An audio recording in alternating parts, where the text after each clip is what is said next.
who have not yet decided. And I was wondering, then how do we, make sure also that, that particular needle is jolted towards maybe the right candidate? Civic education. Is the UDA also, or Kenya Kwanza, or maybe the broad-based government as it stands right now, what is up their collective sleeves to make sure, first of all, there is the Sifuna consequence and the fact that people are really talking about? I don't know what is the reaction from UDA and what is up your collective sleeves. You might be telling us how then do you counter this Linda Mwananchi movement, which is a big threat now, consequentially, for the re-election of President William Ruto?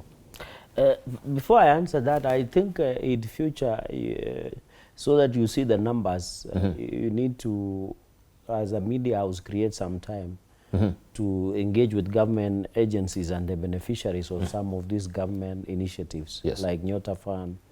And I'm happy you have been covering these events and even going beyond. And I'm happy you as media, you normally go beyond what is on the screen. And I encourage such where you go to some of these youth, see what they are doing with the money. And also, even employment opportunities, the government has really tried. Just to mention, we are considering what we call public service internship bill, where we want to ensure when young people are taken by public service to internship, they should be integrated to permanent and pensionable within government. Also, we are forgetting that counties also play a critical role because they take almost 428 billion in this financial year. I know there has been argument that counties are becoming employment bureaus, but they have also a role to play, especially through budget making process where they can allocate funds to support the groups, vulnerable groups, the young people, the startup business. So I think we have been fixated with what the national government can do, not knowing that the other level of government like counties can also assist by creating even the donors. I was discussing today on the issue of even FLOCA. The one financing local action climate is one on the national value chain that is funded by donors. There is what we call finance resistance systems. All these funds that come with donors try and assist the communities, and they are normally channeled through the county governments. There are a lot of resources going to county governments, but I think Kenyans need also to be keen on what is happening at the county level. And also you have to thank the government because on a number we have created job employments. You remember this is the only government that has hired 120,000 teachers on permanent and pensionable since independence, and many other sectors. Anyway, I think those are issues you can go and further clarify with the beneficiaries and the implementers. And I want to appeal to media, any media, please kindly visit some of these initiatives of government so that you don't rely on boardroom and armchair assessment. Finally, on the issue, we don't have a problem. Us in UDA and Kenya Kwanza, our numbers are looking good.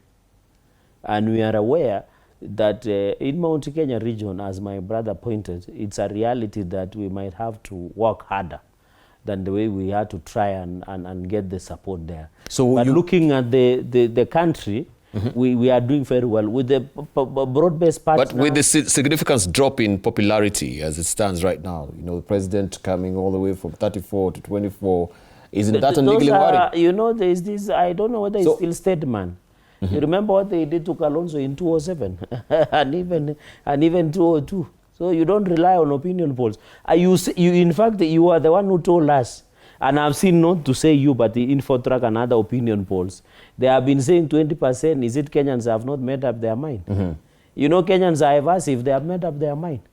It is just they don't want to answer who they are not comfortable to vote for. Even if when you go to Nandi, where I come from, and you ask them, they already know. Will you vote for Cherargei? Some of them might not say it, but they will end up voting for you.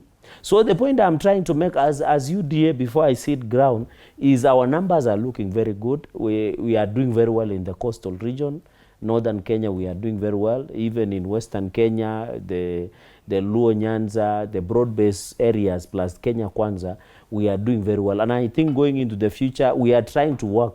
And I can confirm to you, a number of these people you see in this united opposition will end up working with us. And we are willing, the president is willing to partner with any Kenyan who would want to come together and ensure that we focus. What gives you that assurance that they're going to work with you?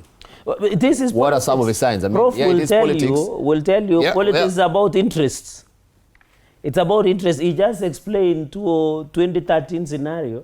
It is about interest. So and you can see the impulsion this pushing, and I can tell you, the moment this united opposition will name their presidential candidate, there will be automatic fallout, because everybody will want to do a coalition where their interests are taken care of.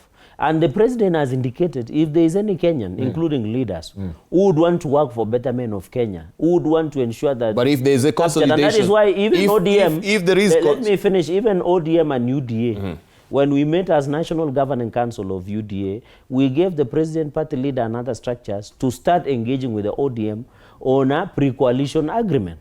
Even, and Prof will tell you, there is what we call pre-coalition and post-coalition. After we win in 2027, there are people who would have numbers in parliament and would want to work with the government after. Like the way what happened in Azimio, you saw UDM left Azimio, came work with us. Jubilee left Azimio, came work with us. So we are looking at the numbers across the country, and the president will have a comfortable lead, and his re-election will be assured. But we can see also the re-entry back of some of these, parties that left Azimio going back. Like? DAP is back. DAP is a shell. Natembea ran away. He has left UDA. And by the way, I want to agree with Professor.